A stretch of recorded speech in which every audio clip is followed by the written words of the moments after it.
when all these cars are parked out there. I mean, that's what's going to happen. That's the pushback you're going to get from of course. And I mean, this is we address this with home occupations. You know, we address this anytime that there's additional multifamily anywhere. Right.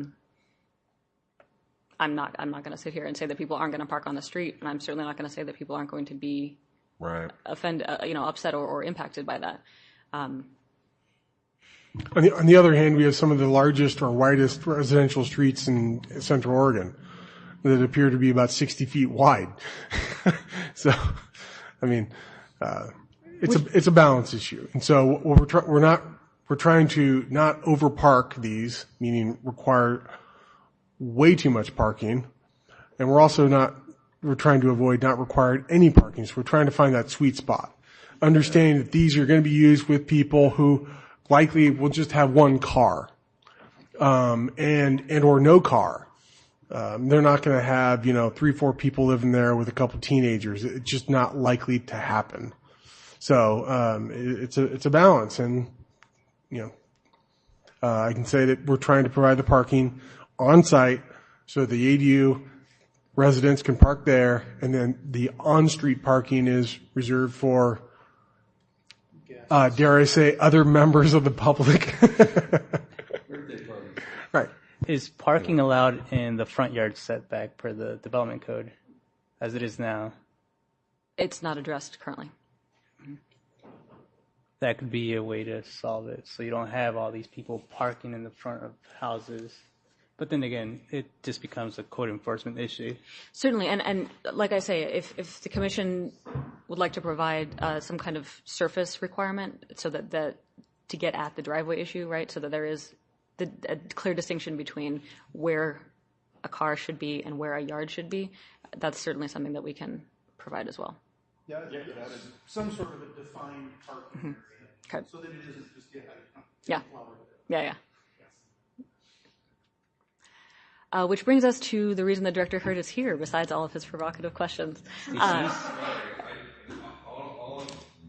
you really that serious?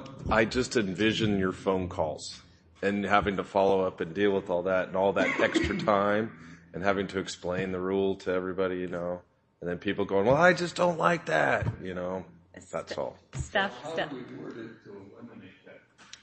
Yeah. I think if we explicitly require an impermeable surface, then we can make the distinction between a paved. Jeff, your gravel's permeable or impermeable to you? Impervious. Impermeable, hard right. surface or something, Do you call gravel impervious? Yes and no. It's a fine line. I've had it go both ways, because when you compact it, it doesn't really drain. So some people will make the case it's impervious. Some people will make the case it's not. Sure. So I think you should have some kind of vegetative. Such as pavers, asphalt. or concrete, right. You should define that. So it's like a defined driveway. So then it looks okay. People will say it looks like a driveway. Yeah. And building off of Commissioner Brown's comment, and gravel is prohibited or not allowed. Precisely. Right. So that you just make it very clear. Yeah. You do some pavers or something. Yeah. Right. Because then it looks nice. Then people can drive by and go, oh, well, that's just a wide driveway, maybe. And reduce some of that. We had a neighbor that found a strange car parked in front of her house. She turned the sprinkler on. Windows down or not. Perhaps free car washes are part of the reason people park in front of her. She don't live there anymore. Is the car gone? She trained people not to park in front of her house. They leave.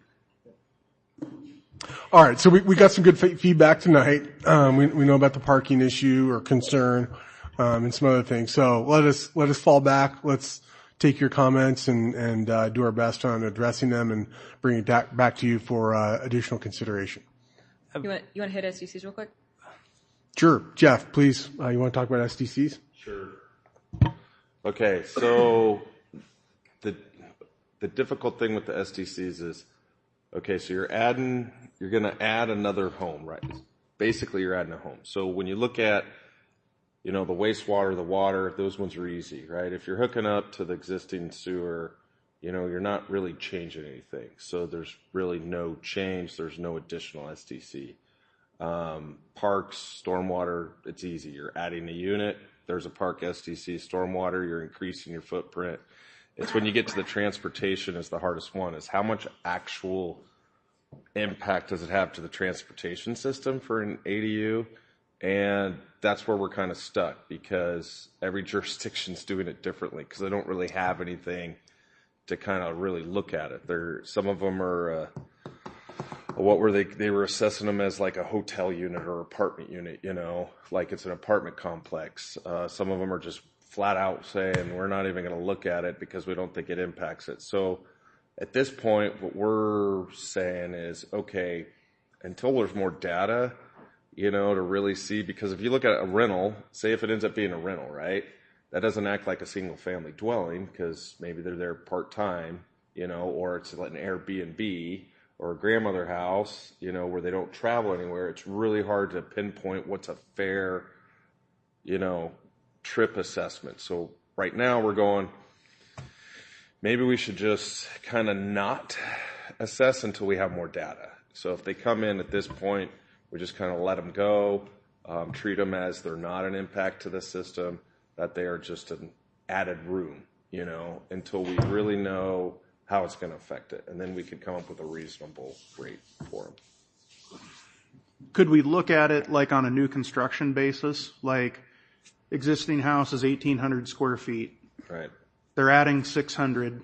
So Right. you take the difference in SDCs between a 1,800 and a 2,400 square foot home. We could, except the hard part with transportation, we don't charge on transportation STC on the size of the home. Yeah, okay. One Okay. home is one home. We don't care if it's 1,200 square feet or Gotcha. 2,000 Gotcha. square feet, because it's assuming one family's living there and they're going to do one trip on average per day. And so that's the basics. Single family dwelling is the basis for all. It's all considered one EDU basically. Gotcha. So that's the hard part. What does it add incrementally? Is it a quarter EDU? Is it a half EDU? What is it? And that's the hard part. Or, I don't know, or the percentage of square feet added. Does it add a percentage EDU? I don't know. Because if Yeah, you think I about it, don't know. what if it's say like two single family homes sitting on there? Wouldn't that be two? And then, if you have one family living in one unit, one family living in the other, they're still going to act like it's not going to make a difference to size. You still have, say, they have two cars or they have two cars, it's still the same, but that's not fair to somebody who's just renting out their room as an Airbnb, right? Well, and I guess that is the thing of, is it a 200 square foot little studio thing? Right. Or is it a 700 square foot 2-bedroom thing, like a whole separate house? So then do you assess it like it is another house? And maybe that's how we look at it, is if it's detached. Like detached, multi-bedroom. Right. I can see where, this could get pretty twisted. This is hard. Yeah. Because you want to be fair, you got to allow it. You can't be trying to be deterring development and be overburdensome, but at the same time, there is an impact, and you got to figure out what's fair. How hard would it be to break down the SDCs on what was site development? Okay, we're starting with a bare lot. Right. And they put in that first house. Yep. Versus even adding an additional 2-bedroom home, basically. But we don't need to, they've already paid for the development of the lot. Right. Yep. So. And see, so here's one for you. Good luck. Yeah, here's one for you, Joel. So say somebody comes in and they have a home and they've built an 1,800 square foot home. We assess them, right? Then they come in and they want to do a 1,000-foot addition. There's nothing. They're just making their home bigger, other than stormwater, because they've increased their footprint. And that's the cheapest one, That's like So if you did it $50. like 50% of the first one. Yeah, I mean, just wait till we have the housing action plan come out. You're gonna hear the feedback on development fees and all this sort of stuff. Yeah. The one thing I would hesitate on is waiving them